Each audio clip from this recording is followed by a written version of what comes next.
And now some words from our sponsor. Flap, pustule, jowls, nugget, gurgle, smear, curd, bulbous, tender, dongle, pork, moist. Whether you're a construction worker, warehouse worker, or frankly a radio host, if you hear certain words on the job site, work can be uncomfortable. So at least get work gear that's comfortable. Timberland Pro work shirts, pants, and boots. Head to toe. Timberland Pro, not uncomfortable. Great news. There's a quick way you can save money. Switch to Geico. Geico could help you get great coverage at a great price. And it only takes 15 minutes to see if you could save 15% or more on car insurance. Go to geico.com today and see how much you could save. This is the Dan Le Batard Show with the Stugotz podcast. Domonique Foxworth in with us today. Going to see if we do some laughing today. Bill Simmons will join us. Talk about his Andre the Giant movie, the one he executive produced on HBO. Neal Brennan, the comedian, co-creator of The Chappelle Show, will be on with us. Ron Magill as well. I'd like to ask everybody here the question. I don't know where or how it happened, but the Kardashians became the royal family of this country, and somewhere within that it grabbed some basketball players and the stuff going on with Tristan Thompson right now, this is just a new form of the way that media changes. And Us Magazine, we are snooping around. TMZ has some surveillance footage of Tristan Thompson doing things outside of his marriage or his relationship and his celebrity, and getting caught cheating. And now we've talked before about how the rules changed on Tiger Woods. Everybody was saying, how can you be so stupid? Perkins parking lot. What kind of idiot are you? And the rules changed in the middle of Tiger Woods. He literally got caught with his pants down because the previous stars got away with all that stuff. We never covered it. But now TMZ exists. And now this particular Kardashianization of journalism exists. And so what is this thing and how do I cover it? Tristan Thompson may be cheating on a Kardashian, and the only reason you care is because it involves a Kardashian, because you sure as hell don't care about Tristan Thompson. No. And at the Knicks game, fans were booing Tristan Thompson, not because he's Tristan Thompson, because of what he did to a Kardashian. So what do you do with all of this, Dominique? Because this represents a change in coverage, and maybe men should be shamed in public for their infidelities if they're dumb enough to do it outside of Chloe's gaze under surveillance cameras in a club. You deserve whatever it is that you get from the way that looks. It's interesting because, I think I started a place where I think the impact that it has on us as a society, is wow. What happened? Wow, there? That's a fine. Yes. Got a little stew flim happening. Yeah, well, put $5 down. 5? I mean, he was going to make this important societal point about something. I'm going to still make it. I'm going to power through. So, I think 5-10 years ago, I wouldn't care about this stuff. So that's what's interesting to me, is that it's having an impact on us, and I see it in myself. Because there was a point where, even 2 or 3 years ago, where, I didn't care about what athletes were doing or what celebrities were doing. I didn't check TMZ. I wasn't into the gossip. But when I saw on Twitter this Tristan Thompson thing, I went to the TMZ article and read it, and I felt guilty, and I was like, what happened to me? Well, hold on a second. Let me examine this for a second, because journalism has changed a lot in the time that I've been advocating for it. And, Kevin Hart got involved in one of these situations recently down here in Miami. Miami, probably the most likely place for some of this to happen. Guillermo put it on the poll. If a man is cheating on a woman, is that most likely to be happening in Miami or Vegas? All right. Go ahead. Put them up there. Miami or Vegas. Put them right next to each other. See what the vote comes back. But I want to understand the way all of this has changed, because there is absolutely value in the way that TMZ is doing this. That surveillance video has value for all parties involved. We care about this family, or we care about the fame around this family. They are much bigger than even James Harden. James Harden is a superstar in our landscape. When the Kardashian army arrives at James Harden's life, it shakes it in a way that James Harden has to retreat with his potbelly to the Houston strip clubs in order to get some soothing order in his life. because it's crazy. It's crazy. This amorphous Kardashian thing that's moving through the NBA that's just swallowing our biggest stars. And I don't understand why more people aren't reporting the sports part of this, because they're too busy. Like, that is like what's happened to Tristan Thompson is like that raptor. Have you guys seen that video of the raptor in Toronto that just eats a cheerleader whole? Like, the raptor is moving around. It's a mascot, and then the mouth comes down and eats the cheerleader, and then the cheerleader's gone, and the happy raptor is still running with a smile on his face because he can't help it, because that's the way its face looks. Can't change. So he just ate a cheerleader, to the horror of 8-year-olds all over Toronto. And he ran off smiling, happy, and they just shot free throws after that. Nothing even stopped. Right. So to be clear, you're saying, though, it's the celebrity and all the circus around them that the players can't handle. I just don't want people to misunderstand and think that you're saying that it's something about the women themselves. No, I'm not saying It's about the women. Thank you for the clarification. No, I'm talking about that famed jackpot that brings, Caitlyn Jenner into the mix, that brings Us magazine into the mix.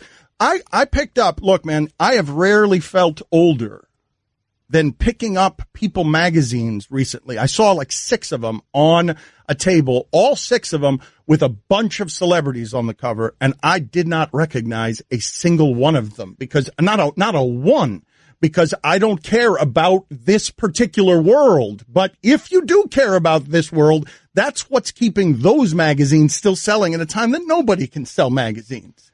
I think it's interesting. So it hasn't impacted you at all, though, because I think I was like you in that I didn't care, but now I kind of feel like I care a little bit. I want to know this juicy gossip. I'm ashamed of it. Well, that's interesting, though, because I've always cared. So that's interesting what's going on with him, where now I wonder what's going on there. I mean, I think this stuff is so prevalent that it has to even influence our culture in a way that we didn't anticipate. Well, I know I can mark the Kardashians in my sports journalism career as an actual tipping point on where it is I started to get old.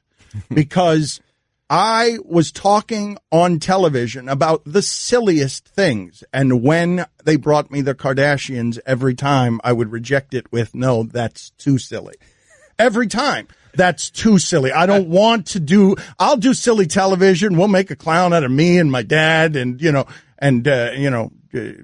Brockmeyer will accuse me of being a mix of mashed potatoes and cologne on television. Like, I'll be the joke at everybody's expense, but not with the Kardashians. And that's when I started to get old. But I ask you guys again, because it seems to be something that this country, young people make everything popular, everything. And the Kardashians might be the old guard now, but they came up and came to power with the young people. And so the young people are in charge now, and it'll swallow Tristan Thompson in a nightclub. And I'm asking you, the audience and the people in this room, fair? We good with it? Like, everyone good with it? Because celebrity is celebrity, and if you want celebrity, this is the bed you've made. And if you get trapped in ensnared in a cheating scandal, you made all of this reality television. I'm totally good with it. Yeah, it's also, let's put a little responsibility on Tristan Thompson here. Correct. Not this amorphous, pop culture blob. Oh no, but I'm doing surveillance cameras. I'm doing the idea of selling footage. I am not. I mean, you could see through his window in his hotel room. And Tristan Thompson can take responsibility. I agree with that. I'm fine with that, but I just don't care particularly about, the fidelity of Tristan Thompson's relationship with Khloe. I care more about the impact that it's having on me and the impact that it's having on our society at large. But if you want to do the show where we say, hey, Tristan, control your lower half, then that's fine. No, but see, that's not the show I want to do. I'm not interested in the morality of infidelity or whether or not Tristan Thompson should be faithful to a relationship where he's not married. I'm interested in the journalism of this. I'm interested in 2018, where are we societally where this is what we're doing? This is the thing that people want to talk about. And so should the media then be talking about it? Should we be taking it and is First Take talking about this? Should we be taking The stuff that's in the sewer, the stuff that's never been journalism, the stuff that's never been allowed to be sports content, which is how Tiger Woods got caught with his pants down. Should we be taking all that stuff, mixing it up, and throwing it on our programs now? Because I don't even know if there are rules at ESPN. Am I allowed to talk about this Tristan Thompson stuff the same way? Am I allowed to talk about when someone's accusing Lane Kiffin on Twitter of X? You know what I mean? Yeah, I mean, it's on, it's in the New York Post today. It's on Fox News. I mean, people are discussing it. I know, but that's not something we used to do. New York Post and Fox News, that's the barometer these days? I'm just saying, though, you're saying it's not something we used to do. I think it's something we always used to do. We just have more ways of catching people now. Man, it used to be the National Enquirer, though, a place that didn't have credibility bringing down a presidential candidate. It was the Enquirer for a long time, and Tiger was a tipping point. Remember, the Enquirer was pushing the infidelity story, and all that was surrounding him, and it wasn't until there was an actual incident where the police got involved that you started having to report on all the other gossip, and that just opened the wall. I find this to be an interesting journalism conversation. I don't care about the moralities of whether or not somebody is cheating on their relationship. I'm not interested in that. I'm interested in, if we're going to do this, that would open up one hell of a content box for us. Hey, just go catch athletes. We'll put it on television. Just go catch them. Go catch famous people. Like, go catch them in their hotel room. Go see what you can do with Aaron Andrews. Like, go ahead. See if you can avoid the labyrinth of legal stuff that's here. Like, does it alarm anybody? Because there used to be rules on this stuff, and TMZ is winning on this stuff. And if you're good with it, you're good with it. But I keep asking the question for that reason. Does it matter if you're good with it or not? Like, there's some things that are part of, and just us being old. Like, I didn't necessarily think of myself as old before I walked into this room, but I find myself on the old journalism side where this stuff, I want to be offended by this stuff. But I'm sure there was something 50 years ago there's always something that's appalling to the conventional wisdom, and then it becomes natural. And this might just be something that we're going to have to accept, and maybe the pendulum will swing back in a few years, but right now it's going deeper and deeper into the muck. There's also no way for us to know what's not reported on, what sort of standards TMZ might have. This specific instance is so salacious just because of the content of the video, and you add the Kardashian element. But I'm asking you guys but it's just Tristan Thompson. I mean, that's the problem. I understand, but you're not aware of all the times where they get some other video of some other journeyman, and they're like, but this is the question that I'm asking you, Mike, and I ask you this question out of ignorance. Is ESPN on its platforms airing the video that everyone is talking about that TMZ had? Oh, I haven't seen the video anywhere. You can't really air the video. You could probably air still. Like I said, the video is pretty salacious. Mm-hmm. That's a huge part of this specific story. I know you're having a macro conversation. No, I know, but it's a huge part of this specific story, and I want to know. The question I'm asking is this worth covering? I'm asking you the question. You guys keep telling me, yep, I'm interested. I'm saying 7 years ago, I was not interested in this Kardashian family. It all depends. Is it a Wednesday? It's Thursday with Domonique. I know, but it started on a Wednesday. Yeah. It did start on a Wednesday. Good, Mike. Good call. Everyone in the neighborhood knew about Bobby. Bobby, the basketball boy, they called him. Bobby wanted to go pro someday, so he was always out in the driveway shooting hoops. But one day, his mom came out and told him, "Hey, your wife wants you to take out the trash?" His mom was visiting, and Bobby was a grown man. He had kind of missed his window. Plus, no one had ever seen him actually make a basket. But on the other hand, Bobby had heard how Geico could save him money on car insurance, so he switched and saved.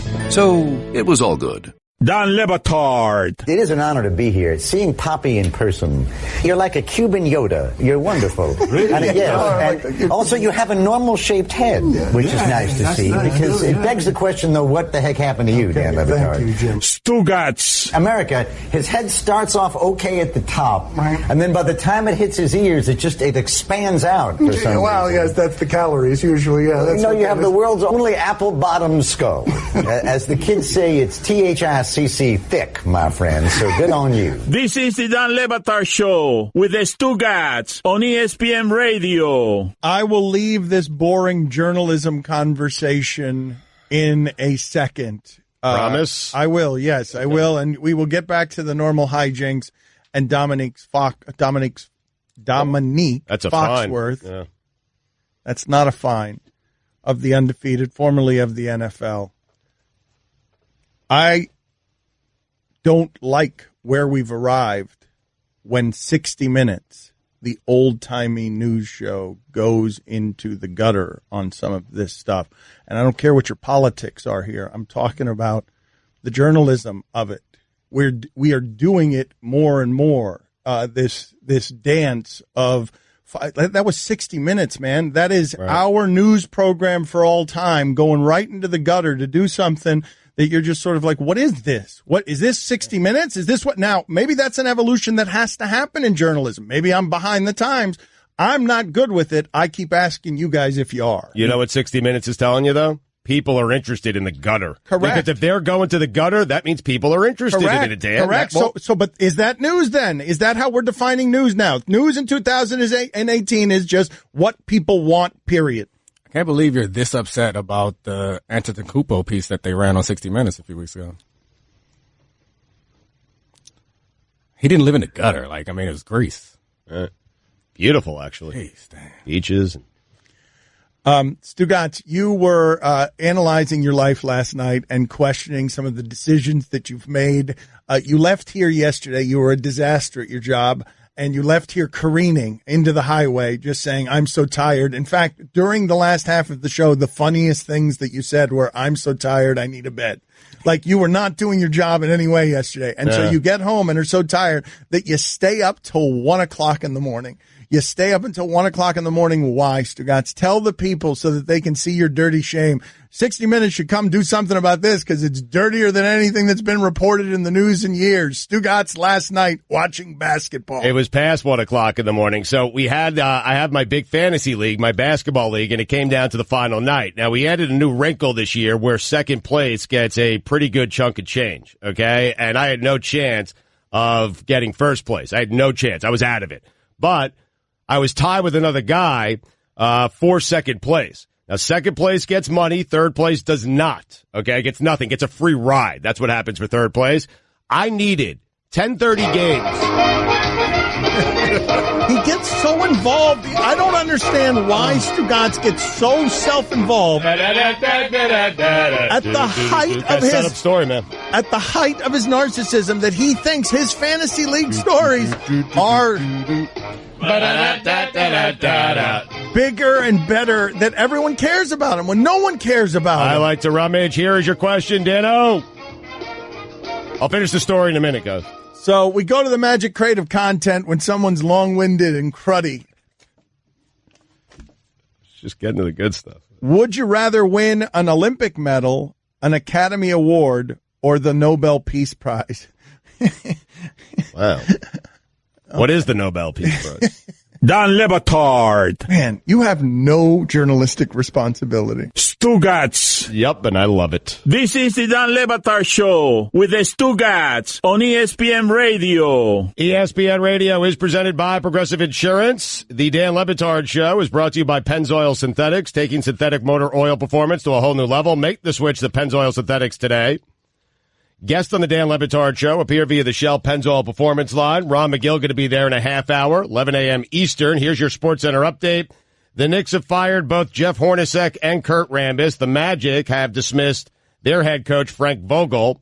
The T-Wolves clinched the West 8 seed, beating the Nuggets last night. And finally, in a recent interview with SiriusXM's Hip Hop Nation, Cardi B revealed she's sparing no expense to make sure her Coachella performance lives up to the hype.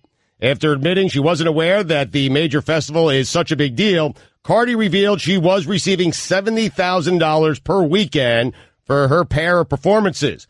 The relatively low sum is largely the result of being booked for the event 6 months ago before reaching her current level of fame. As it stands, Cardi will lose around $160,000 playing Coachella because of the decision to invest $300,000 of her own money into the stage set. It's worth noting that Cardi B's Sunday set at Coachella is scheduled to last only 35 minutes. Oh, no. Oh. Ooh. For all the latest headlines and information, tune in the SportsCenter on ESPN Radio all throughout the day. Boom. Cliched how people go broke. Good way to go, Cardi broke. So... I I want to continue this journalism conversation on the micro instead of the macro. Let's make it about sports journalism. Let's make it about how sports journalism has changed and specifically how ESPN has changed, okay? Because everything I'm told is that ESPN is less like than it used to be because of politics, because there are so many opinions on sports television.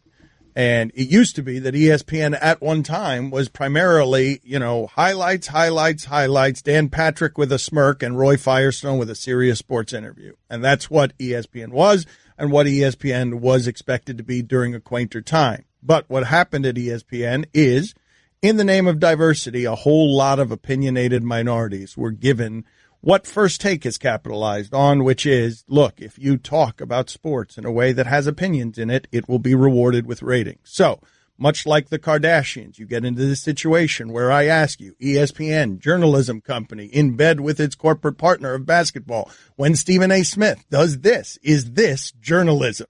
I know I'm supposed to be careful with my words. I know I'm not supposed to issue threats. After all, I work for Walt Disney. That's Mickey Mouse. But if either scenario happens, I'm telling you right now, the New York Knicks, you could take this as a threat if you want to. You go ahead and you keep Jeff Hornacek, or you get rid of him and you bring David Blatt here to be the head coach of the New York Knicks, and you watch what I do. You watch what I do. That had better not happen. I'm sick of this. I don't want to hear this nonsense. And by the way, I respect David Blatt. It's not like the man doesn't know how to coach and he doesn't know basketball. He did guide the Cleveland Cavaliers to the finals. I'm not trying to disrespect him, save. But I keep telling y'all, and I'm not playing. It is April 11th. The New York Knicks' last game is tonight. By tomorrow, Jeff Hornacek should be gone. Period. Now, is that journalism? Because it sounds like that might be something that we could prosecute. That's the greatest of all time. That's what that is. Well, I mean, you might try to prosecute it, but I often say it. And they listen to him. No, you blew the joke. You blew the joke, Domonique. I didn't blow the joke. I was adding a little pause there so I could nail the dismount, and then somebody comes bumbling in there, elbowing around. No, not you. That was me. Saying the Knicks listened to Stephen A. Smith. They got rid of Jeff Hornacek. Hold on. I want to ask the question again. Guillermo also put it on the poll. Is this journalism? One more time. Just want to ask it again. Is this journalism? I know I'm supposed to be careful with my words. I know I'm not supposed to issue threats. After all, I work for Walt Disney. That's Mickey Mouse. But if either scenario happens, I'm telling you right now, the New York Knicks, you could take this as a threat if you want to. You go ahead and you keep Jeff Hornacek, or you get rid of him and you bring David Blatt here to be the head coach of the New York Knicks, and you watch what I do. You watch what I do. That had better not happen. I'm sick of this. I don't want to hear this nonsense. And by the way, I respect David Blatt. It's not like the man doesn't know how to coach and he doesn't know basketball. He did guide the Cleveland Cavaliers. He's arguing with himself here. Here's the obligatory perspective as offered by the ESPN liability journalism claim. It is April 11th. Waivers. The New York Knicks' last game is tonight. By tomorrow, Jeff Hornacek should be gone. Period.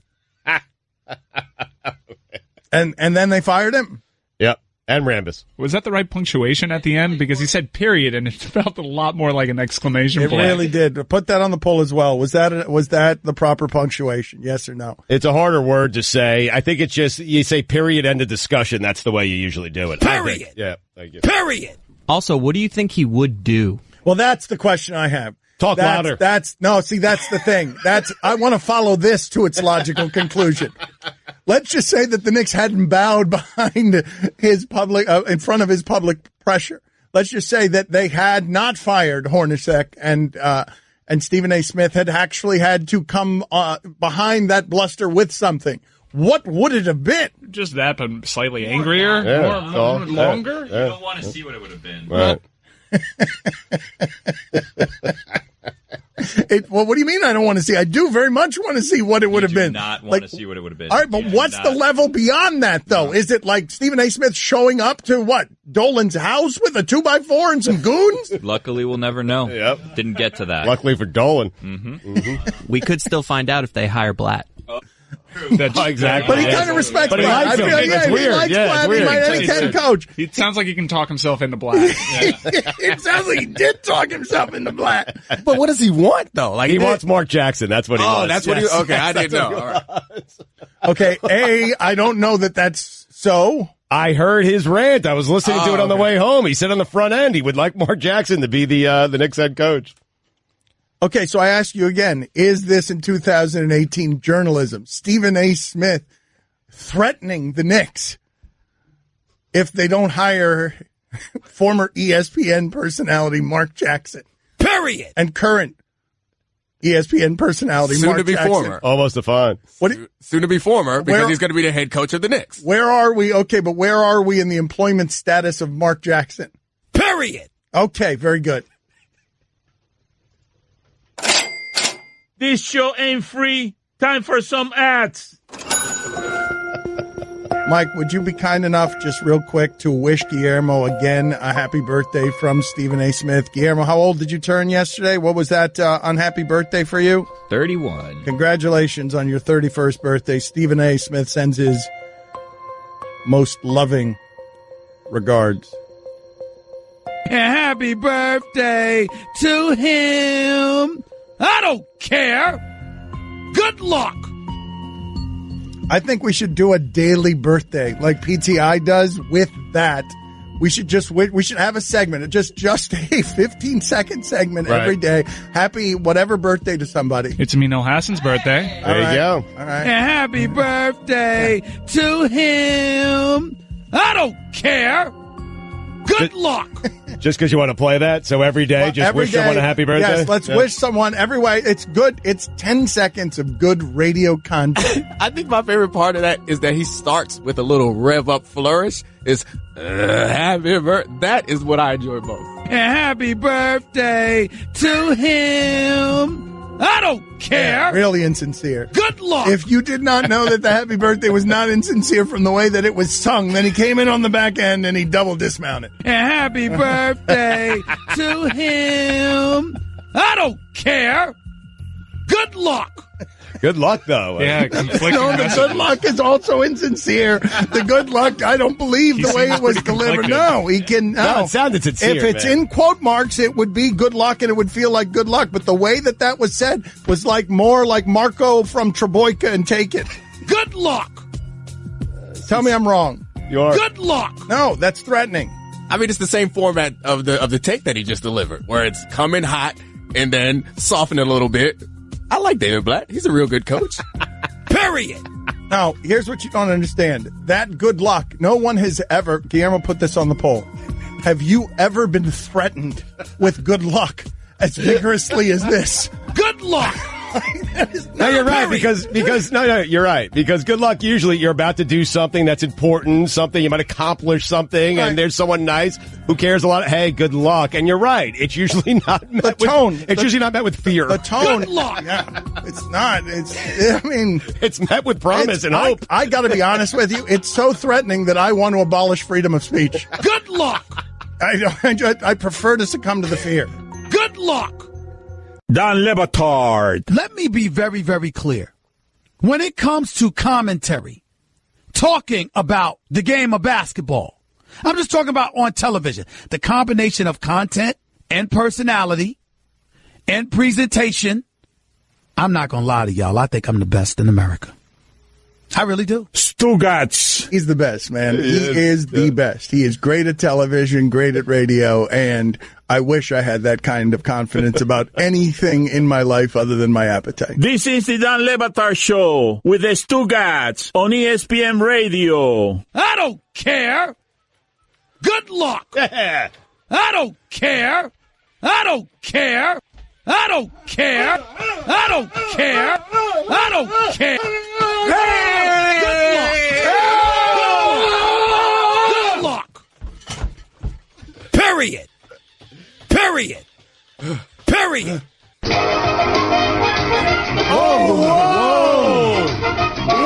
Whoa! Man. There is something. I am breathless. Hold on, before you get to that real quick. Guests on the Dan Le Batard Show appear via the Shell Pennzoil Performance Line. Get in touch with the show through the 1-800-Flowers Twitter feed at Le Batard Show, at Stugotz790, at Foxworth24. Surprise a friend or loved one today with a bouquet from 1-800-Flowers.com. When you order a dozen multicolored roses for just $29.99, you'll get another dozen absolutely free. Go to 1-800-Flowers.com/ESPN. Man, DJ Mike. All right, Ryan. hold on. Better show. Hey, the content box Respect needs the box. to be respected. Yes. Shut up. Better show. AKA Death Metal. Better show guest, Ron Magill or Tim Kirchin. Ooh. Oh, wow, man. Ooh. Oh, man. I don't want to insult one of those guys. I am. I'm scared right now because Ron McGill's next, isn't he? Isn't Ron McGill next? Yeah. Woo! And Tim Kirchin. Yeah. This is tough. Kirchin's tomorrow. Today, McGill. Tomorrow, Kirchin. That's how I'm going to go. I mean, the two of them are the most beloved we've got, right? It's those two. Like, in terms of consensus love. You can't get consensus love for anybody in 2000. It's those two and M Shadows.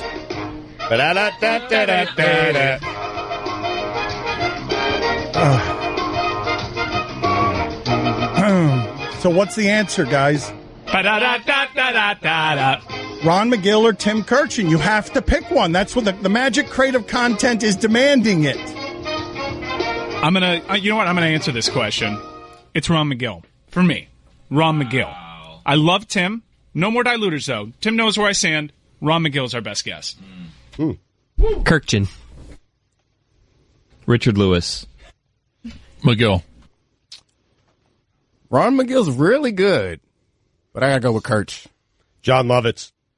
I go McGill. And now some words from our sponsor. Flap, pustule, jowls, nugget, gurgle, smear, curd, bulbous, tender, dongle, pork, moist. Whether you're a construction worker, warehouse worker, or frankly a radio host, if you hear certain words on the job site, work can be uncomfortable. So at least get work gear that's comfortable. Timberland Pro work shirts, pants, and boots. Head to toe. Timberland Pro, not uncomfortable. Great news. There's a quick way you can save money. Switch to Geico. Geico could help you get great coverage at a great price. And it only takes 15 minutes to see if you could save 15% or more on car insurance. Go to geico.com today and see how much you could save. Dan Le Batard. Stugotz lies so much, and he doesn't take inventory of his lies, that even when he's telling the truth, we don't believe him on anything. What's wrong, Stugotz? What are you objecting to? I mean, listen, I've done this to myself, so I'm frustrated at myself. I'm not going to lash out elsewhere because I understand why everyone would think that I was the one who did this. But I am sitting here telling you guys that I did not do it. Stugotz. You absolutely took a bite out of a piece of pizza and put it back with the rest of the pizza. It was me. This is the Dan Le Batard Show with the Stugotz on ESPN Radio. Ron Magill is from Zoo, Miami. He is a lovable creature. He really cares about the animals. Look him up on Google if you want to help with his foundation. He does a lot of really good things for the animals, and as Stugotz said, he is the most popular guest in show history. So if you'd like to talk to Ron Magill, if you have animal questions for him, 786-456-4837, 786-456-4837. I saw a video the other day, Ron, of a guy in a barn, and he just sort of clapped his hands, and about 200 ducks, it looked like, although it may have been chickens, gathered in formation, and they looked like a marching army headed to destroy someone. I'm sure they'd just been taught to feed like that. What's the most unusual situation where you've seen of animals being trained? Well, there's this hippo that was raised in Africa, and hippos are literally the most dangerous animal in Africa. More people are killed and injured by hippos than any other animal in Africa. This family raised this hippo to full size to where they let it walk into their house It walks into the kitchen. It walks by the dining room table. They feed it heads of lettuce, and the thing is just walking through a house like a bull in a china shop, but it's not breaking anything. It's like a gentle, huge dog. It's the most amazing thing I've ever seen. I'm sure if you Google it, you can find it. This tame hippo walking through a house. It's unbelievable. This older gentleman just kind of raised this animal, and it just shows that sometimes you can get these incredible bonds that are inexplainable. Now, so you believe in the idea of that, even as you've told us very many times. I mean, I remember one of the first times we spoke to you, it was about that woman who had a chimp for a pet, and then one day the chimp just tore her face off. Exactly. Well, listen, I am not endorsing that by any stretch of the imagination. You know, there's another guy who works in Africa who kind of has made himself part of a lion pride. Well, he goes in with these lions, a pride of lions, and he does the same thing with hyenas. Now, if you talk to him, he will tell you, this is probably going to cause my death one day. But until then, he does this amazing, he has this amazing rapport with these animals that is, you know, to me, it's such an exception as opposed to the rule. What scares me, Dan, is that people look at this stuff and they go, you see, I can do that. I can love my animal. It's going to love me the same way. And that's ludicrous. It's just a time bomb waiting to go Ron, off. can we do this in the future? Yes. If this lion tamer guy speaks English, can we get you on with him and have you guys discuss it? Because I think you'd ask him better questions. He's from South Africa. And I'm sure if you Google him, I forget what his name is. I think it's Kenneth I forget what his name is, but it's some of the most amazing video you'll ever see of this guy where lions come and they jump, and he gets in the pride, and he gets on his back, and these huge male lions are all over him, and they're rolling around with him, and they're licking him, and it's just incredible stuff. It's crazy. Don't get me wrong, it's crazy, but there's something there that he's been able to assimilate himself into this pride. And he's done the same thing with hyenas, which are another animal, you know, they have the strongest bite of carnivores. They're the only animal that can break into elephant bones to eat the marrow. That's how massive the jaw strength of a hyena is. And yet this guy's in there playing with them like Let's set that up. Allison, let's set that up. Let's try and get Ron Magill on the phone with this gentleman so we can ask him questions. And you don't have to think, Ron will ask better questions than you and I will. But Ron, I've walked through that zoo with you. I've walked through Miami Zoo with you, and you have bonds with a lot of the animals. It's amazing. Like real bonds. But do you have one like that, Ron, that even you think is weird? You've told us about the bonds you've developed at the zoo, because you've also been bitten by a gator. There have been some times where you've been, if not reckless, you've been dumb. Right, exactly. I've been, young and stupid, and, that testosterone makes you think you're immortal and you do stupid things, and I've got more stitches in my body than I can count because it was always my fault. Now, having said that, I remember there was one time we had a tigress. The first tigress born here at the zoo back in the early 80s. Her name was Natasha. And I remember I felt I had a bond with her. She would always chuff when she saw me. She just... It's kind of a greeting in tiger. And when she had her cubs, Dan, one of the most moving moments I've ever had in my life, as I went back into her den area, and, tigers are incredibly defensive when they have cubs. They get crazy. You can't even get near them. And she saw me, and she chuffed. And I sat down at the outer end of the den area. She went back into the den, which is dark and enclosed in the back, and she brought the new cub in her mouth, walked it over to me, and dropped it right in front of me for me to see it. And I'm telling you right now, I get misty-eyed thinking about it because it was like she was sharing something so special with me. Now, would I ever go in with that tiger? There were times when I thought, I'm sure I could go in there where she would never hurt me, but that would be the dumbest thing I could ever do. But yet she brought that cub to me and laid it down right in front of me so I could see it. Those types of moments are priceless. Again, though, you cannot be lured into thinking, oh, she's your friend. You can go in there and play with her. She's your pet. No. There's that old saying, you can take an animal out of the wild. You can never take the wild out of the animal. And when you get sucked into that type of belief, that's when you get in trouble. Would you guys agree back there that in 2018, the thing roaming the earth most like a 2018 Tarzan is Ron Magill? That if you had to, he's a giant man. He's got a mustache. He's wiry, and the animals do things like that around it. Yeah, but he's not wild enough. Manny the Sharkman Puig is like a real wild boy. Right, yeah. I would say pre-marriage, like Ron told me stories about when he got married. His wife said, you're not doing any of this stuff ever again. Like, period, end of discussion, we're done, right? This is neutered Tarzan? Yeah. Okay, this is a neutered Tarzan situation. There you go. That's a good way to put it. Neutered All right, very Tarzan. good. Tom, you're on with neutered Tarzan on ESPN Radio. Go ahead, Tom. Oh, shoot. I gave the name Bob. Mr. Miguel. You changed your name? Hold on a second. What happened? And you called him Mr. Miguel. What the hell's your name, dude? Bob, Mr. McGill. All right, you change your name to Tom because you don't want people to know that Bob is making this phone call. Okay, Bob, what is your question? What's a cooler animal, the bombardier beetle or the pebble toad? Okay, I understand your shame now. Oh, my God. Next. Okay, but you don't know what is the cooler animal. I don't know those animals. Pebble toad. I don't know. I don't know what a bombardier beaver is. All right, Jeff, you're on. Jeff, it's a beetle. It's not a. Oh, a beetle. Yes, it's a beetle. It's a beetle. Oh, it's probably going to be the beetle. Beetles are so cool. There's so many different kinds of beetles in this world, and they all have such incredible behaviors and colors and shapes and sizes. I'm going to go with the bombardier beetle. Eddie, you're on with Ron McGill of Zoo Miami. Go ahead, Eddie.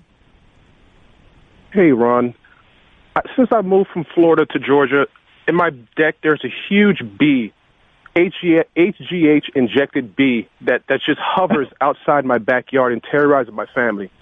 I hear it's called the carpenter bee. What can I do about it? What can I do to get rid of it? Because no one wants to come outside.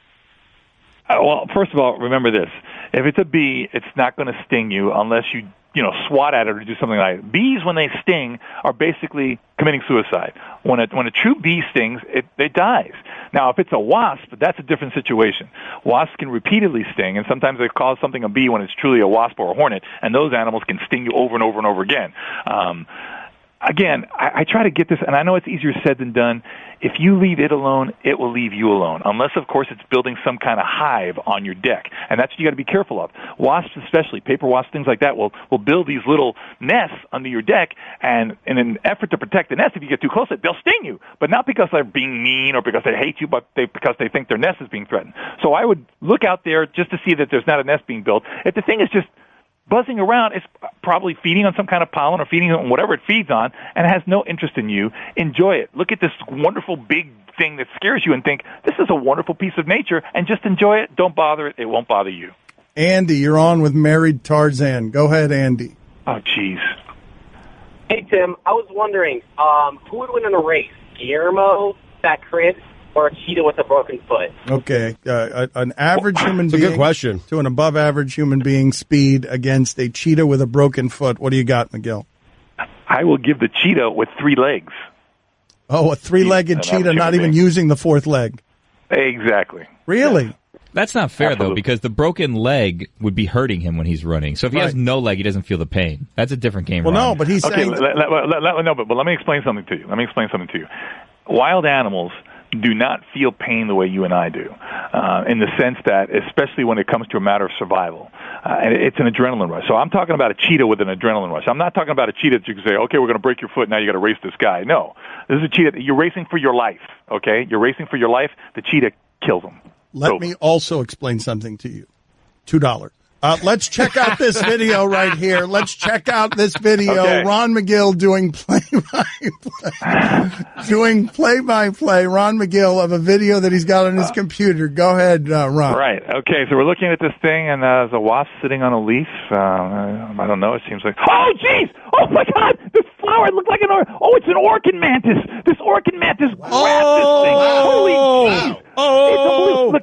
Oh, the greatest camouflage mantis. on the face of the planet. Oh, Look at this it's an mantis. eater. It The like orchid mantis. Oh, it eats. It looks like a beautiful orchid. It's fantastic. Look at that. It's fantastic, guys. It's the greatest camouflage. Praying mantises have the greatest camouflage of any animal on Earth. Google them, and you look. Some look like leaves. Some look like orchids. This looks like an orchid. Just fantastic. That nature right there is was amazing. What a great video. Thank you, Ron. Great. We will talk to you next week, Thank sir. you. Take care, guys.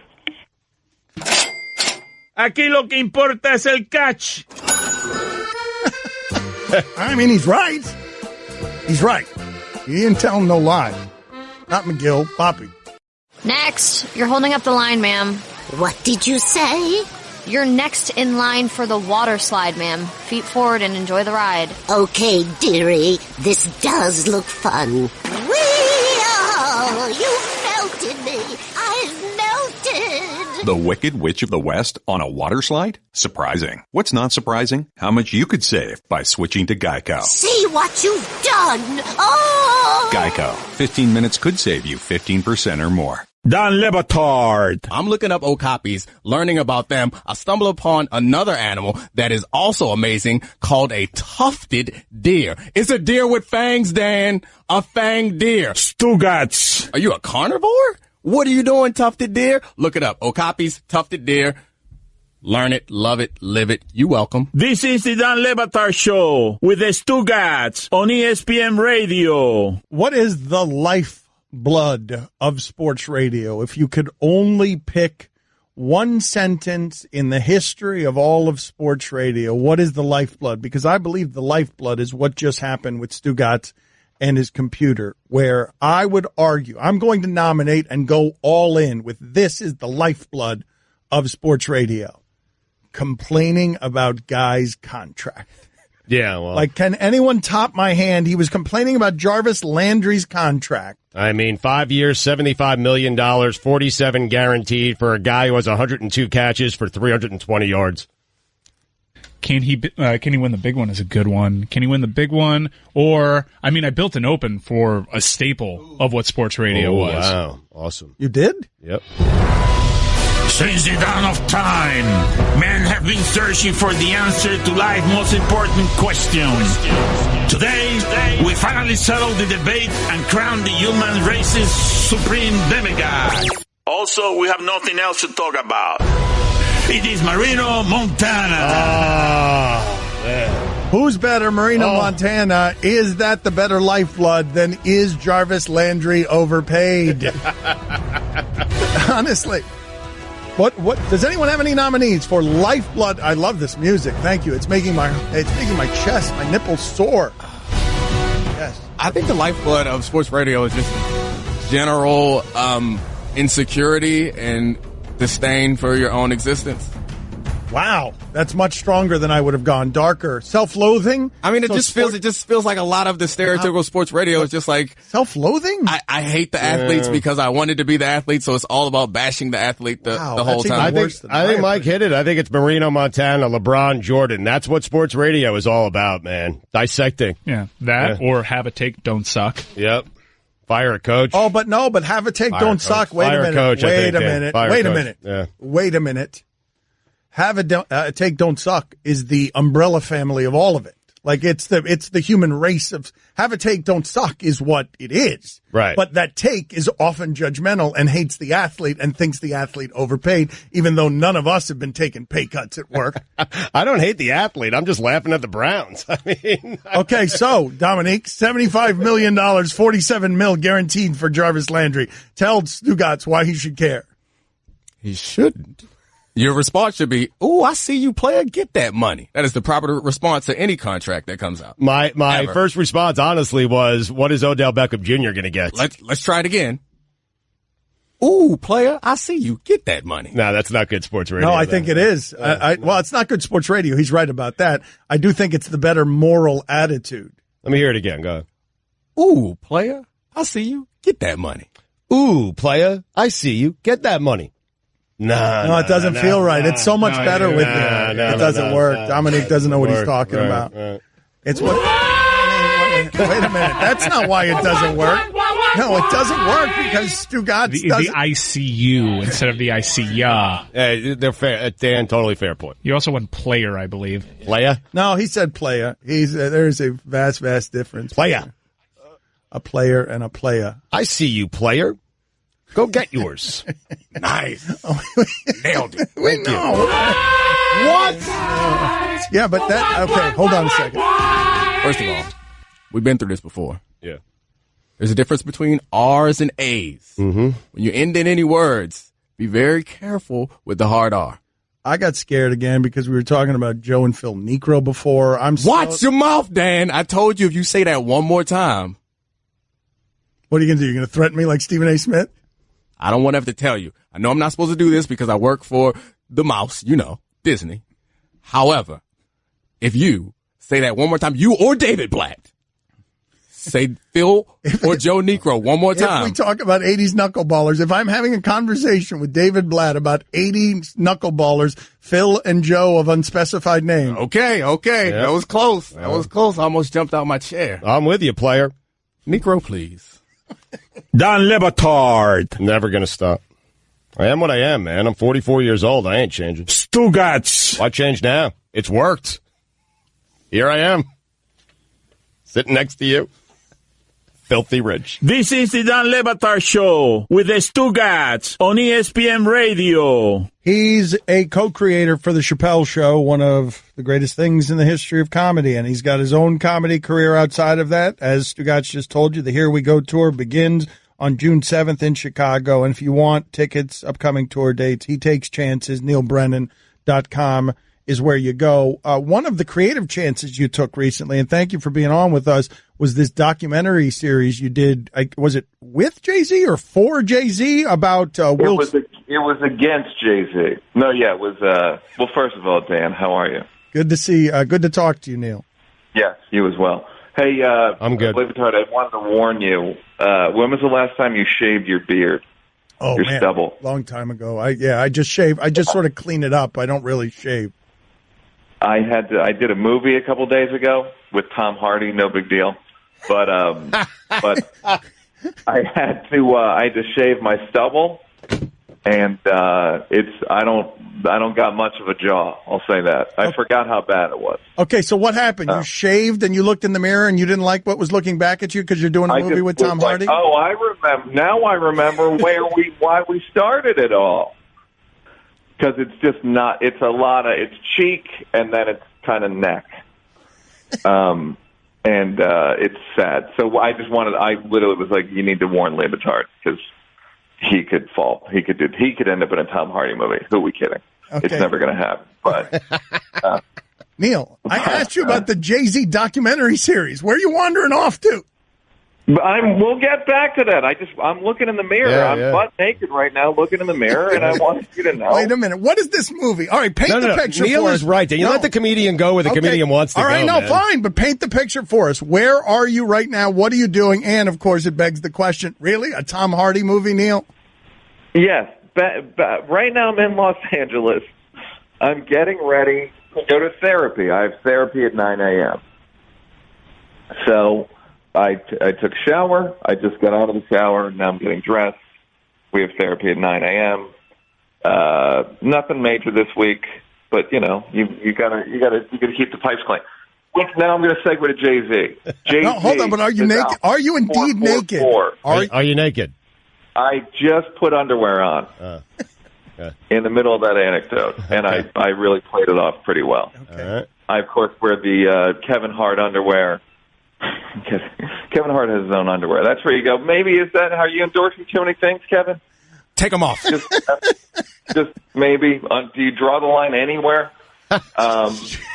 Kevin Hart underwear would be a good place to draw the line, wouldn't it? Yeah, he's literally, I got my own underwear. Like, Kevin, stop it. You don't have to promote all the time. Do you think anyone's telling him that? Do you think anyone's telling Kevin Hart, Kevin, the underwear, that's the line? Stop it. No, I mean, it's self-evident by endorsing the underwear that no one's telling him, hey, maybe draw the line. That's the behind the music, and then he endorsed underwear. So Jay-Z, 444 album was coming out, and he basically wanted a documentary about the themes involved in the album. Most of them emotional. Growth, being black was one of the big issues, and who's better to make a documentary about being black than the kid. Than you. The kid. And the nude kid who's going to therapy at 9 a.m.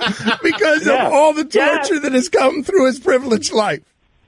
Yes, I've been out here in this emotional world. So we had called up the kid, and I did many interviews with many black male celebrities about their emotional life. So you're interviewing now the bad news. It's only on Tidal. Wait a minute, but you sat down with Kendrick Lamar to talk to him about his feelings about being a black man. I most certainly did, Dan. Did you? I don't remember you being there. No, but why are they Chris Rock, Will Smith, Jay-Z? Why are they choosing you to tell the story? No, I still don't really know. You're the kid. And I didn't You're the kid. I didn't ask too many questions. That's one of those things that like, oh, what black guy should definitely be directing this. But what do you? Did you tell anybody at the meeting? Did you tell anyone? Oh, he knew. Neal.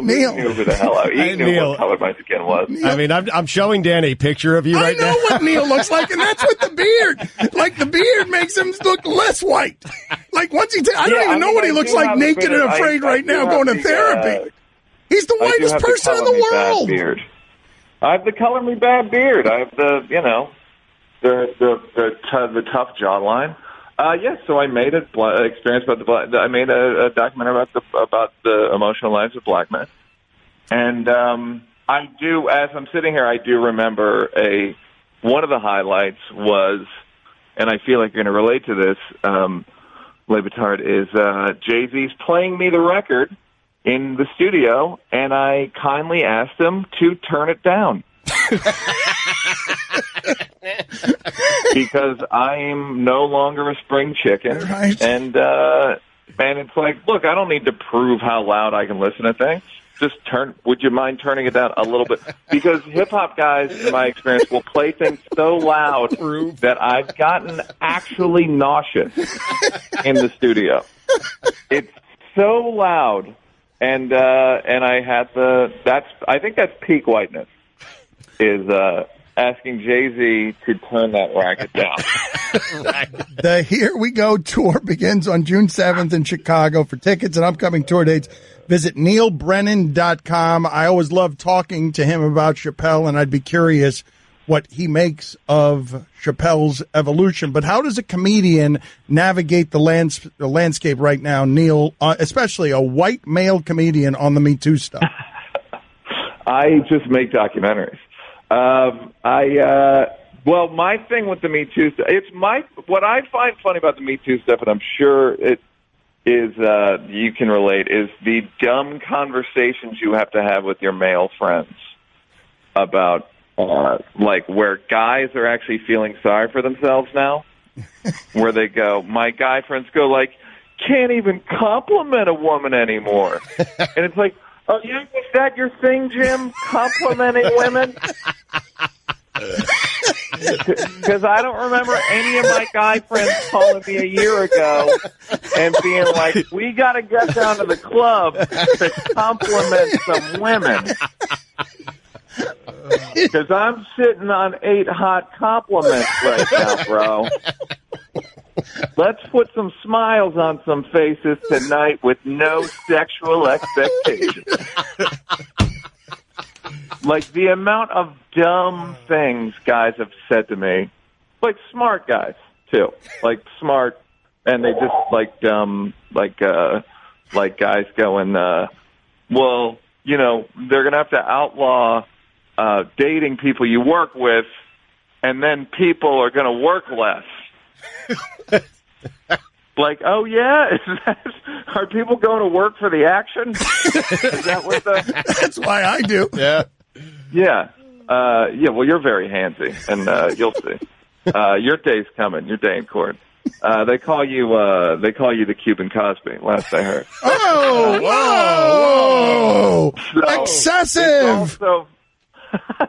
It's also Cuban American. Funny. Oh, I'm sorry. It's the idea that guys are, it's everyone's scared now, because it used to just be guys scared on dates, or with just women, but now my male and female friends are scared. Every day, all my friends are comedians, so all my, when my female friends go on dates, they're like, is he a rapist? And my male friends are like, is she a blogger? People are scared, I tell you. They're scared. Are you? How have you navigated the Louis C.K. stuff? Well, first of all, I will say that I emailed him just to check in. I've known Louis since I was 16, so Like, you know, it's sad. I hope he. I think it's forgivable because his brand was he was always sort of a gross schlub. You know what I mean? So it's not so. Yeah, well, it's the criminal part or the potential criminal parts they become. No one. I don't think he broke any laws. Mm-hmm. Is the good news. Okay. It's not great. Right. But, right. It's not great news, but the good news is okay, I guess. Did Louis respond to your email or just left? He did. He did, and I'll let you know what he said right after this. We should go to that break would have been there. fine, man. I thought we were going to go to break there. Go to break there. Don Batard. If you watched the interview last night that he did with Al Troutwig, I believe. It was a fossil, by the way. Anyway, if you... Why did you take out Al Troutwig? Troutwig, please. Oh, seriously. Well polished Al Troutwig. I got issues with Al Troutwig that go way, way back. Way back. Way back. Go on. I just don't like the guy, man. Stugotz. Put this on the poll. When I say the name Al Troutwig, do you imagine him wearing a wig made out of trout? This is the Don Batard Show with the Stugotz on ESPN Radio. Stugotz, during the break, Domonique Foxworth in with us. You can check him out, The Undefeated, Highly Questionable today, 4:30 Eastern on ESPN. Stugotz, during the break, was wondering, while reading a story about Jeff Van Gundy and Jeff Van Gundy possibly getting into coaching, if Mark Jackson is also trying to get into coaching, and if they're trying to, our ESPN brethren are trying to elbow each other out of the way on coaching jobs, as Stephen A. Smith threatens the Knicks. Right. Both of them would fit as Knicks head coach, Jeff Van Gundy and Mark Jackson. Both guys would be a very popular choice as the next Knicks head coach. Either of those two. But I do wonder, because they've traveled so much together, they're so friendly, they know each other, they both definitely want that job. At least Mark definitely wants that job. I'm not certain on Jeff. If Mark be willing in the interview process to give, some dirt about Jeff Van Gundy to the Knicks, because, that's what you do when you want a job. I want to go down this path with you to see where this ends up, because there are a number of landmines here. Many of which could blow up in our face because these are fellow ESPN employees. The idea of them working together right now and working for the same jobs would be funny. But before we do that, funnier still, I think, is Guillermo, our Marlins correspondent. We say that he is the voice and the face of the Marlin fan because the Marlins don't have any fans, and he's the only one. So he's the only one, but he doesn't care enough to spend money. He just cares enough to complain. And what Stugotz was suggesting... I care enough to not spend money. Okay. But Big difference. But I think I have a reason for you to spend money on Marlins baseball. You tell me if you think it's a good idea. It might not be your money. It'll be money provided by the company to support you. I want you to go out to Marlin games and root for and celebrate and create a scene around them and their historic failure. So they've got this Brinson guy. Mm-hmm. They traded him for Yelich, and Chris Cody, who was the assistant head coach at Piper High School or the bench coach or something, gave us the scouting report. What was your title at your assistant Piper High School? Assistant head coach, third base coach. All right, assistant head coach. He gave us the scouting report on this Brinson. Don't forget the third base coach. Yes, third base coach, also very important. And he told us, Brinson, high heat, 1-2, curveball in the dirt. On 0-2, boom. The scouting report was his, and now Brinson's on a historic pace. He can't hit anything. He's got as many hits for the Marlins as I do. Bryn Diesel. And this guy, and so when he breaks the record, I want Billy there. Like, what's the record for consecutive, is Bryn Diesel going to break the record? Right now, he is 0 for his last 24. The club record is Justin Ruggiano. He went 0 for 42. No, but what's the record for the world? Because you want the world record? I want to go. What I want is Guillermo to celebrate. I want to build this up anti-Joe DiMaggio style. What are the streaks that still matter in baseball? I want to find the Marlin failures, send Guillermo out there to inspect and celebrate them, and figure out how to make a big, giant mess out of everything that's happening with this godforsaken baseball team in this town. You already know what's going to happen when that happens, though, right? When we start building up this whole fanfare of going for this 0-4 streak, this guy Mattingly is going to start benching him so he doesn't play. So the people go to see him strike out, and they're not going to be able to see him strike out. Because this guy doesn't want you to see any moments, this Donnie Tebow. I'm telling you right now. Now, Bill Bergen holds the record, 46 consecutive This is what I'm talking about. Wait, back in 1909, I mean, Ruggiano was so close. We're getting close. We are like 3 games away. Ruggiano was right there, yes. man. Guillermo, are you willing to do this? What did he do? He got a little, a can of corn, a blooper? What did Ruggiano do that broke that? Little duck fart. It was a duck fart, wasn't it? Put it on the poll, Guillermo. Was it a duck fart? That's it? This bleeping Ruggiano. So close, He's though. so close. I think a can of corn is a pop-up out. Yeah, you're right. Yeah, I just had a little blooper. You're right. It's more of a duck fart than a can of corn. And it's also a fun. Whoa. What? $1. Oh, just a tiny one. Just a little baby one. Thank you for being so gentle with me. Little duck fart of a fun. Okay. A little. 1909 baseball. Yep. Wonder what's going on in those baseball games. Probably had some pretty good pitchers back then. Probably not the entire population was probably allowed to play in the major leagues back then. I hear you, player. Stugotz is negotiating a personal record book in which he's saying that Babe Ruth was black. Yep.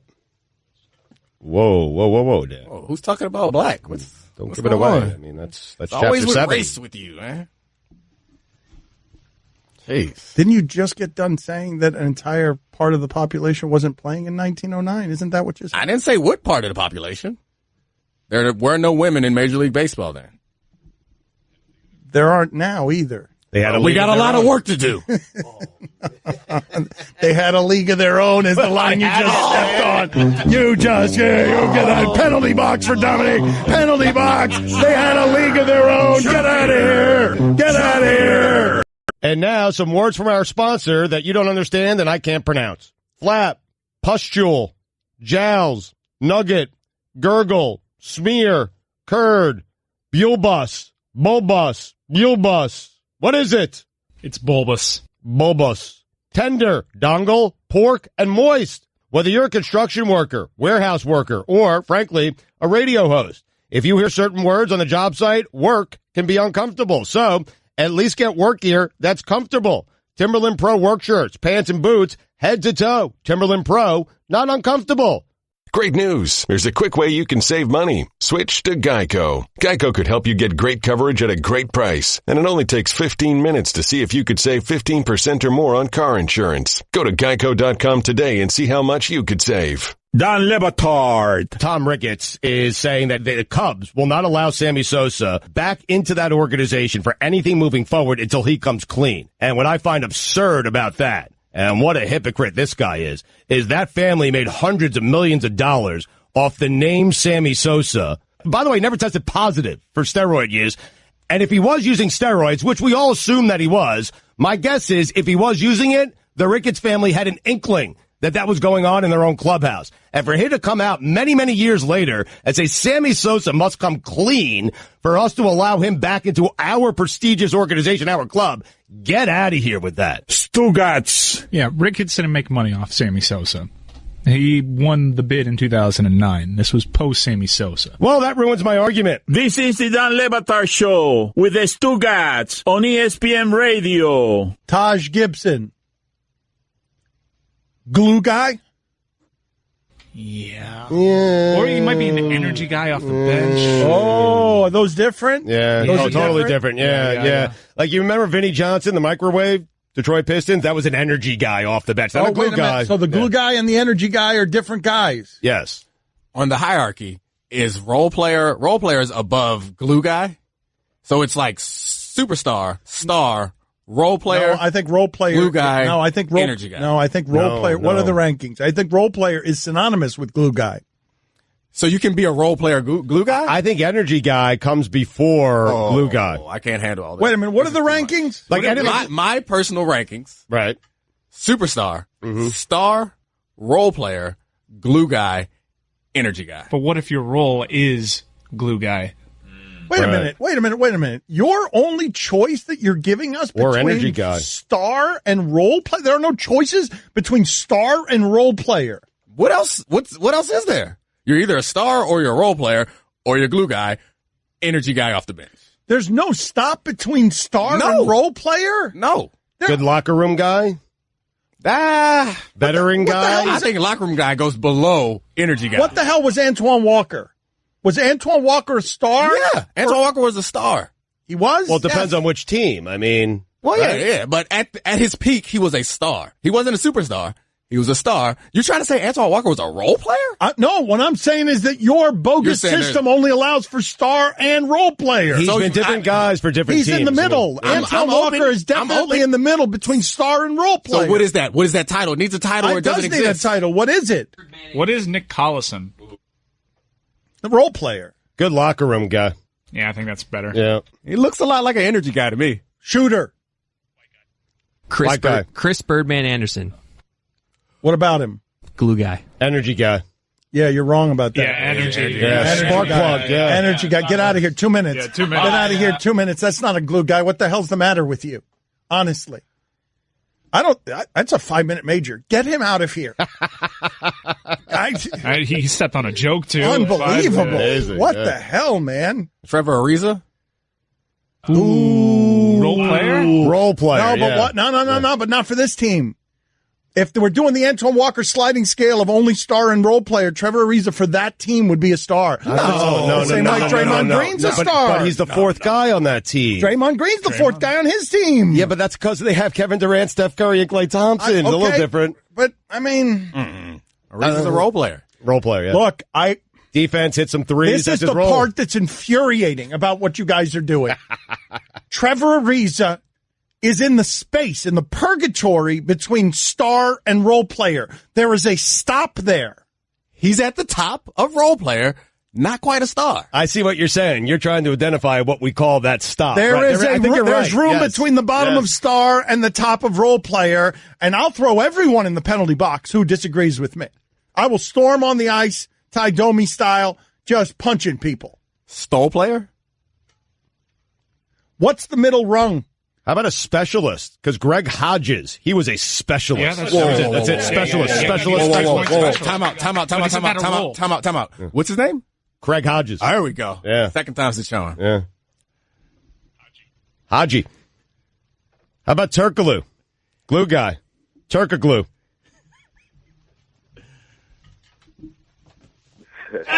Is that the game you want to play? That's a fun one. We can play that one. No, I think you're right. There is something in between. There's a stop here, and I can't, and shame on me, because I should know this. I don't know what the name of it is. I don't think that stop exists.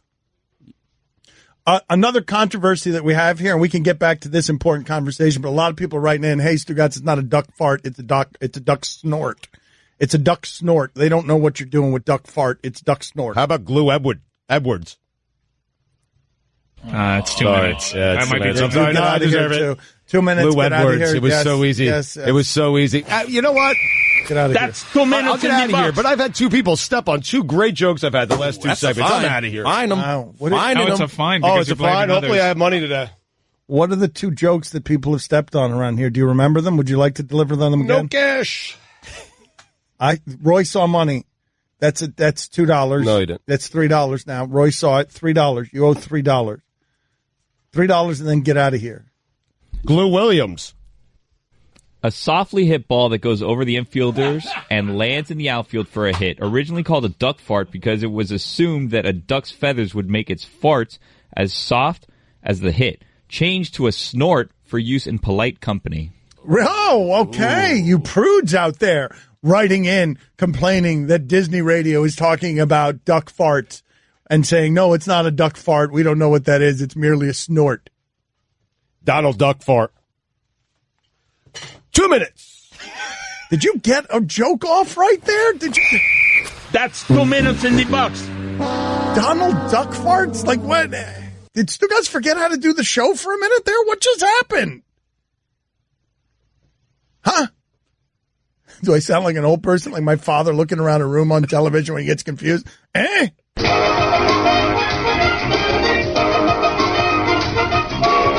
Oh, who's going to draw? This is confusing. Out of rummage.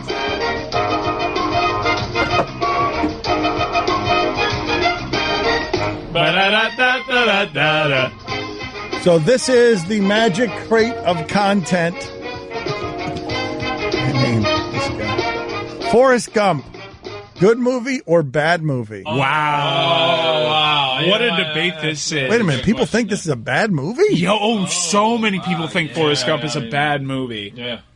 It doesn't hold up, then, is what they're saying, because it was universally seen as a good movie when it came out. There wasn't a whole lot of criticism of that movie. There were people pointing to it and saying, this is absurd. This story doesn't make any sense. Really? I mean, think about all the things he accomplished. It does really stretch reality. Yeah, there's that. I mean, not all movies, good movies are real. Like, it was not supposed to be meant to be real. It was a fun movie that traveled throughout time. Nostalgia. I love Forrest Gump, but there is a strong segment of the population that hates Forrest Gump. Mike, I don't believe that Forrest Gump is the same thing as this music conversation that we were having, where some people believe Toto is the greatest song of all time, and some people believe it's the worst song of all time. That's not the conversation that we're having about Forrest Gump. Forrest Gump is not on both ends of the extreme. I've not heard anyone say Forrest Gump is a bad movie. Bad.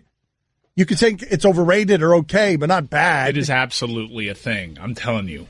People fight over this. I mean, it gave us Bubba, Lieutenant Dan, It won Best Picture. Yeah, you can't say that's a bad movie. So did Shakespeare in Love. Vita Glue. Look at me now. I'm getting paper. Everyone on the show has proven that when you need a suit, the best place to go is the Black Tux. Check the show's Instagram. You'll see it. We clean up well because of the Black Tux. Tell them, Stugotz. Yep, for more than a year now, the blacktux.com has been our go-to option for looking great at special events and weddings. Whether you're researching for a stylist-selected outfit, you wouldn't research it. You would just search it, right? Tom Glugliata. How about that? Chris Gluhan. Sorry. 2 minutes. I'll read the rest of that. This is unbelievable. Give it to me. This is an outrage. Tony Glarusa. I'm back. He's back. Give him the paper back. Glarusa. He won back with the Glarusa. Ty Glue. Yes! Let him finish the read. All right, I'll allow it. Yes. After Ty, I will allow it after Ty Glue. Tony Glue Coach. Give it back to me. Give it back to me. Get out of here. Get out of here. Leave again. Thank you. For more than a year now, the blacktux.com has been my go-to option for looking great at special events and wedding. Whether you're searching for a stylist-selected outfit or building a custom look, the Black Tux has tons of new suits and tuxedos. Rod Kaglu. Oh. I'm out of here. That joke doesn't even make any sense. Rod Carew had 3,000 hits. Glue Bledsoe. Rod Kaglu doesn't make any sense. Rod Kaglu he's not a glue guy. Whether you're searching for a stylist-selected outfit or building a custom look, the Black Tux has tons of new suits and tuxedos that'll make you stand out for the right reason. Roberto Gluongo.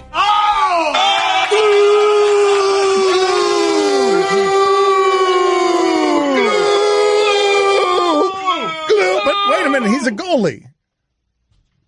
That's not a glue guy. Semantics. To score $20 off your purchase, visit theblacktux.com/Dan. Glue Al Dang. Yeah! That's pretty good. That's theblacktux.com/Dan for $20 off your purchase. Let's see. Do you have the joke to end it with? The Black Tux premium rental suits and tuxedos delivered. Glue Breeze. Whoa! I just saved hundreds of dollars by switching to Geico. I feel like a whole new person.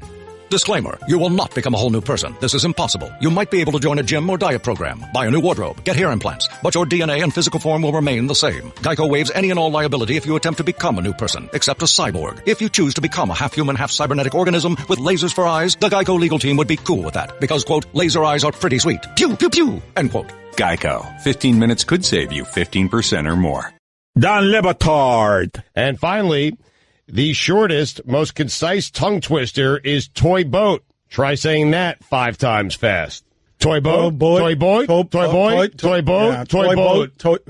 He came closer than I did. Toy boy, toy boy, toy boy, toy boy, toy boy. Stugotz. Everybody, let's go around the room. Chris, what do you got? What do you got? Give us 5 straight toy boats. Say it as fast as you can. Toy boat, toy boat, toy boat, toy boat, toy boat. This is the Dan Le Batard Show with the Stugotz on ESPN Radio. I have 4 trending stories in front of me. Trending is all that matters these days. Domonique Foxworth is in with us. He's a bit of a counterculture thinker. He comes from the Players Union, and he says that we should abolish the Players Union. He feels he's his own thinker, and one of the things that he thinks is that we can eliminate scouting departments in football. And I want to get to that in a second, but before we do, I just want to read the 4 trending stories. Are you ready? Yep.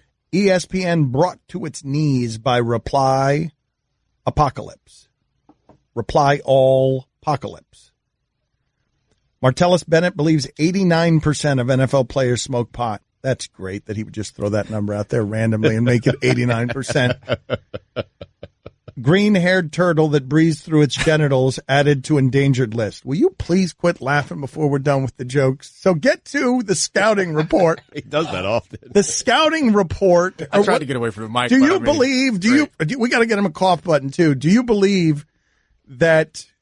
So the point I was making is that NFL teams are always looking for advantages, looking for ways to save money and looking for other ways to allocate their resources in order to gain an advantage. And I think that 1 or 2 NFL teams probably could get away with abolishing their scouting department because all the information that you need is out there. And if you look at the success rate, it's not as if they aren't still playing the lottery, considering that they spend millions of dollars on getting scouts out to different teams and checking everything out and doing all this planning, and then they go and fail. So can't they just have a couple guys scour the internet? There's enough information out there to form legitimate opinions on players and then draft based on that. That sounds like an irresponsible viewpoint. It sounds like you're not supporting that with anything. I like the way that you think. I like that you think differently, but you got to support that take better than that if you want the audience to buy on the idea that the NFL doesn't have to actually have a scouting department to look into players. I think many teams have scouting departments, and they do plenty of the work, and the information all gets leaked. I'm saying that some teams could get away with not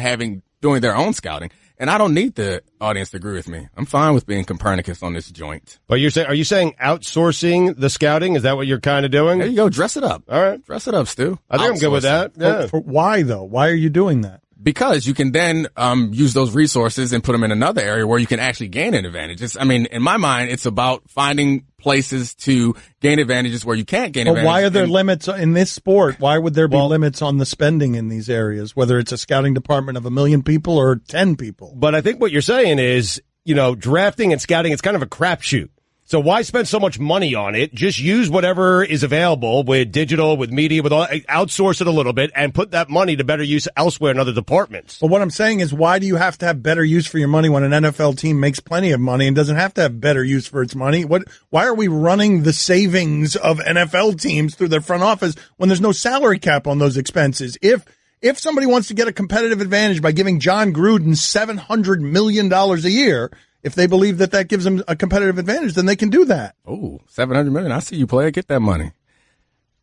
However, I do believe that they have enough money to do both things. I understand that. But there's a finite amount of resources and time that you can devote. And there's a theory of too many cooks in the kitchen. I think it's possible that you could acquire enough information to make informed. And I know this because I'm studying for draft prep and writing some pieces on soon to be drafted players. And I feel like I know these players as well as anybody who would be drafting or some of those players. But do you? Because we were talking about this yesterday, the idea that Mel Kiper Jr. and Todd McShay, there are 2 big guns on ESPN draft stuff. These are careers that they've made out of this. I didn't think ESPN had room for one of them. Here are 2 of them, and we're saying we want a third. Mina Kimes would do a better job than me, though.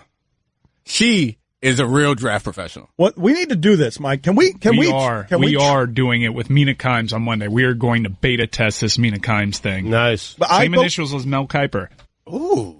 Does Mina Kimes believe that she can do draft analysis as well as McShay or Kiper? Because I want a young gun coming for their thrones. McShay's over the hill. McShay, he's not a has-been, but he's no longer the young player. Oh, Mina, super confident in everything that she does. She's super ready to tackle Mel Kiper. She's got this. So Mel Kiper Jr., industry standard. We are going after him with Mina Kimes and her draft knowledge on Monday. What are we doing? Because she has a big board. Wow. The Mina big board. She's got a big board. Yeah. She's got a mock draft it up. She may take your calls. Who knows? Okay. Oh, taking the calls would be great. good. Taking calls. Like, I think we should audition her for the role of McShay, come get some. Like, we are going after you and McShay, we are trying to tear you down from behind, and Mina Kimes is going to climb over everybody here to the top of the draft insider industry. She knows more than me, particularly. Time for my favorite color. Big, where are we? Get the bleep out of the way, man. Orange, yellow, purple, pink, blue, You haven't given us anything since the knuckleballing brother. What team we're on? I see you didn't say it. Choose which color? Will he choose which color? Will he choose which color? Will he choose which color? Will he choose which color? Will he choose which color? Kind of the job I wanted for the show with the draft stuff, but give it to me. Today. You can compete. Navajo White is number 13. Navajo White. What do you mean? Navajo White is number 13. Yes, Navajo White. I told you this the other day, and Moccasin is number 12. That's tomorrow. No. Nope. We find out tomorrow. Yep. Okay, yeah, but it's going to be Moccasin tomorrow. Bill Simmons talks Andre the Giant next. Has Bill Simmons been on ESPN since leaving ESPN? Is that a thing that's happened? Is it going to happen next? What? Don Batard. Give us as much as you can here. Take us up to the dramatic first pitch, Billy. Jose Ureña standing at the back of the mound. He reaches down. He's rubbing some dirt and rosin on his hands, and here we go. Stugotz. And the pitch. Oh, God, a home run on the first pitch of the game. Oh, my God. Welcome, Derek Jeter. And that concludes our Marlins coverage for the season. This is the Don Batard Show with the Stugotz on ESPN Radio. ESPN Radio is presented by Progressive Insurance. Bill Simmons going to join us in just a minute here on the Shell Pennzoil Performance Line. Looking forward to that. Here's your SportsCenter update. Russell Westbrook became the first NBA player in history to average a triple-double for 2 consecutive seasons. Markelle Fultz became the youngest player in NBA history to earn a triple-double. Imagine if he turns out to be good. Embiid, Fultz, Simmons, Covington. And finally, Jake Gyllenhaal has confirmed that he will not be the next actor. Gyllenhaal. Jake Gyllenhaal has confirmed, should be Gyllenhaal, has confirmed that he will not be the next actor to don Batman's cape and cowl. Rumors swirled in the fall that Gyllenhaal was tabbed to replace Ben Affleck in Matt Reeves' upcoming Batman movie. It is unclear where Warner Brothers will go from here. Guillermo, put it on the poll. Should it be Gyllenhaal? Should Jake make it Gyllenhaal? For all the latest headlines and information, tune in the SportsCenter on ESPN Radio all throughout the day. I got surprised last night. I didn't think it could happen. I'm like, they're using too much Hulk Hogan in this Andre the Giant documentary on HBO. I'm like, why so much Hulk? I want to hear more about Andre the Giant. And then I realized that they bleeping got me. The Simmons and they got me to get emotional about fake bleep Hulk Hogan slamming Andre the Giant. Yeah. They got me to get emotional during that Andre the Giant documentary. Now, I will say this, that Hogan, of all the guys they interviewed, and they interviewed tons, Hogan was the best. I mean, Hogan was great. He really was. So Bill Simmons was the executive producer on this. Thank you for joining us, Bill. You must have enjoyed. You loved this wrestling, this time in wrestling so much. Mike Ryan still goes to WrestleMania as an adult. You must have loved working on that project. Wait, I still go to WrestleMania as an adult. I don't want to besmirch Mike Ryan. I listened to yesterday. I heard Stugotz is lukewarm, tepid. It's good, not great. I already saw this on A&E in 1984. I'd say that. It's fine. It's impossible to ever impress me. I heard your whole thing. That's why we love you. I know. Well, thank you. I love you too, Bill. Thanks for understanding. Okay.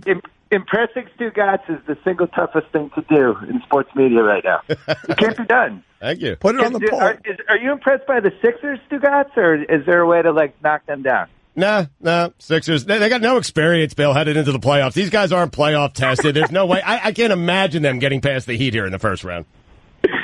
If Ohtani pitches a perfect game with 20 strikeouts and hits 2 home runs, Stugotz will be like, it was against the White Sox. Not impressive. Fine. Do it in the postseason. Win a championship. And then win 2. You think you will never win this game, Simmons. You can continue to put things in front of him, and he will move them, and you will be defeated. If you believe that you're going to win this, you are not. No, it was great. The Andre thing was an 11-year odyssey for me.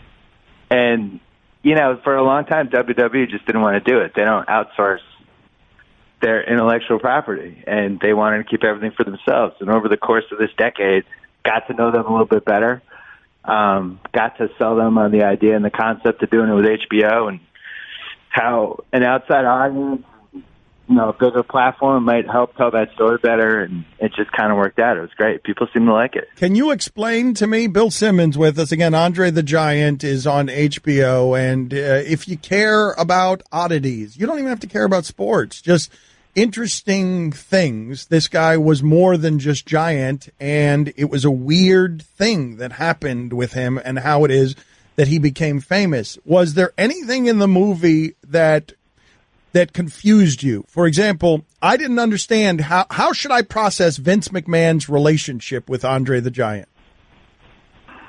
Yeah, that was a tough one because obviously, we tried to establish Andre was the biggest star they had before wrestling took off and went national and was on cable and the whole thing right before Hulkamania. And all of a sudden it's on the cover of Sports Illustrated. The WrestleManias are happening. And they really needed Andre to kind of push it over the top, but his body was breaking down. And that's kind of the arc of the story we told. But then there's this whole arc after that we probably could have spent another 10 minutes on, but we just we wanted to get to the finish line at that point. But like from post WrestleMania 3 on, Andre's body was really breaking down. It was really sad to kind of watch him those last 5 years. And I do think he probably felt like Vince used him and tossed him away.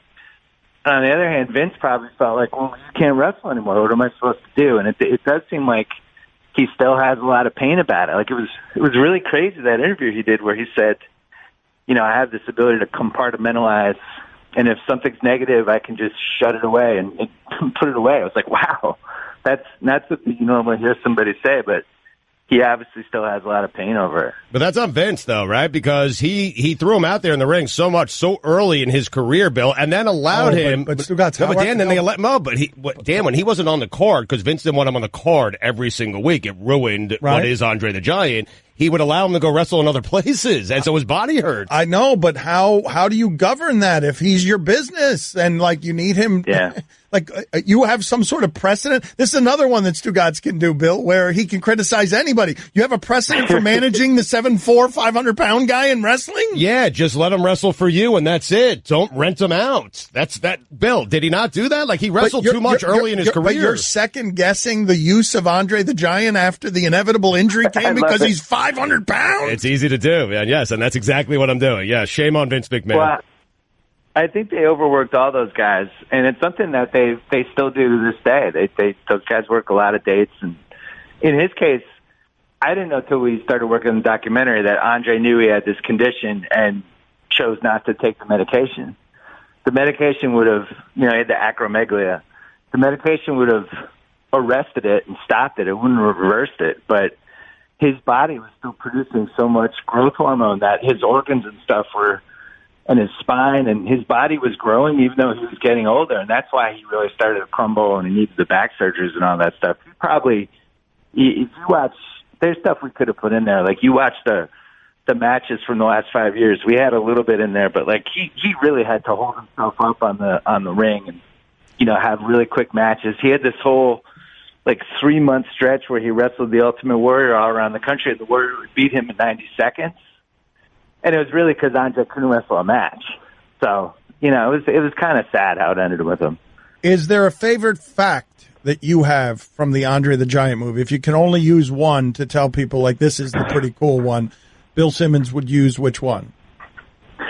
I thought that the 10-minute stretch where we told the story of how they figured out the WrestleMania 3 storyline and Hogan really not knowing whether Andre was actually going to let him win. I thought that was so cool.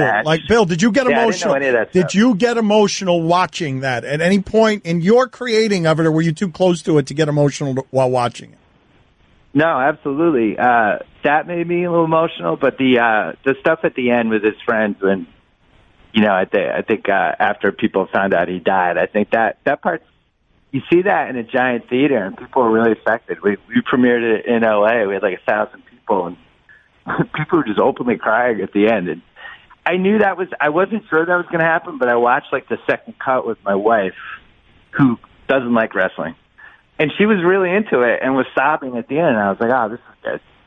This is, you can't help but feel for going through life as that sort of oddity. And like you nailed it with the idea of he's taking 14-hour flights and he can't fit in the airplane bathroom. So they have to draw back a curtain. And if he's got to go to the bathroom, he's got to go in a bucket in front of people because he's living life in a toy dollhouse. In a bucket. They would bring it to the bathroom to dispose of it. Right. And come back with a bucket. He had to go on the airplane. He has to go 14-hour flights. Like you guys nailed that in terms of the deep, deep sadness that anyone can understand, even if you can't humanize somebody who's a giant like that. Bill. Yeah, there was stuff we didn't put in there either. Like when he was in Japan, there was a couple of times someone told us a story and we couldn't use it because it was too gross. But there was a couple hotel bathrooms in Japan that he couldn't fit in. Like he couldn't even go into the bathroom to use the toilet. So if he had to go to the bathroom, not pee, but the other one, he would have to like do it in like a comforter, and then they would have to come and take the comforter. Why couldn't you use that? Why couldn't you use stuff like that? I'd be curious to hear all disgusting. The stories. Yeah, that you couldn't use. Yeah, that was too gross. I think that passed. Maybe not for Stugotz. No, maybe that would have upped his rating from great to great. I don't know. But hey, Bill, quickly on the NBA, for those who don't know, there's nothing wrong with that. I love the idea of Stugotz treating that as a spa service. Here, I'm just going to poop in a comforter. So convenient. I'm allowed, right? Yeah. That comes with the cucumbers I put on my eye. Comes with a resort fee. I mean, yeah. All right, Bill, quickly on the NBA. For those who don't know, Bill is a big Celtic fan. NBA playoffs are coming up. Put us in the room with you. Put us in the room with you when you learn that Kyrie Irving was out for the season. Everybody wants to play your team. I think Bucks and Heat and everyone's trying to get in position to play your team. Last night was crazy. We had everybody tanking to avoid Philadelphia and everybody jacking to play the number 2 seed, the Celtics. I found out, I actually went to Augusta last week with my dad, which was incredible, and they take your phones. And I didn't have a phone for like 10 hours and come out, and I'm just so happy. It was like the greatest day of my dad's life. And I get my phone, and I turn it on, and, my first thing is I hope nothing happened at work. I had 90 people that work with the Ringer. I just wanted to make sure, you turn it on, you're just thinking the worst. And I just have all these emails and texts about Kyrie.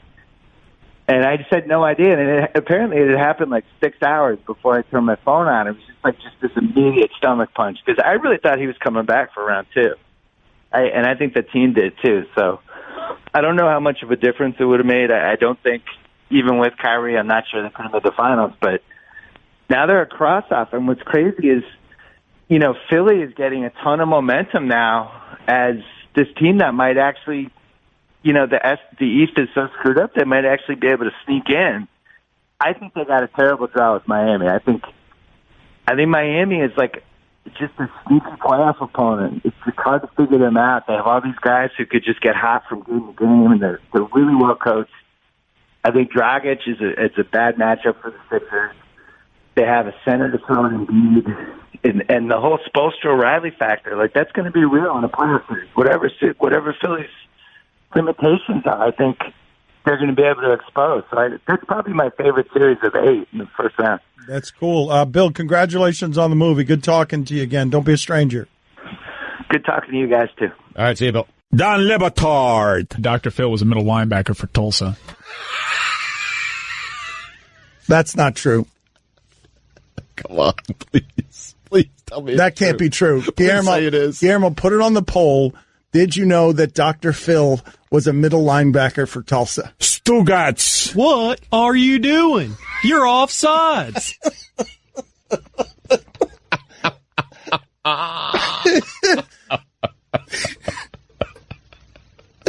Now that's encroachment. Are there any other football terms? This is the Don Le Batard Show with the Stugotz on ESPN Radio. All Our thanks to Domonique Foxworth for sitting in with us today. Thanks to Ron Magill, Neal Brennan, Bill Simmons. It's been a fun show. We're going to update the polls here in a second. But first, is Rick Springfield, his heartthrob, General Hospital heartthrob, and Jesse's Girl singer, Rick Springfield, 80s icon. Is he on the line? He is on the line. He's been waiting there. Okay, so Rick Springfield's 18th. Oof. Do you need the imaging? The imaging? Yeah, of course we do. Not official about the imaging.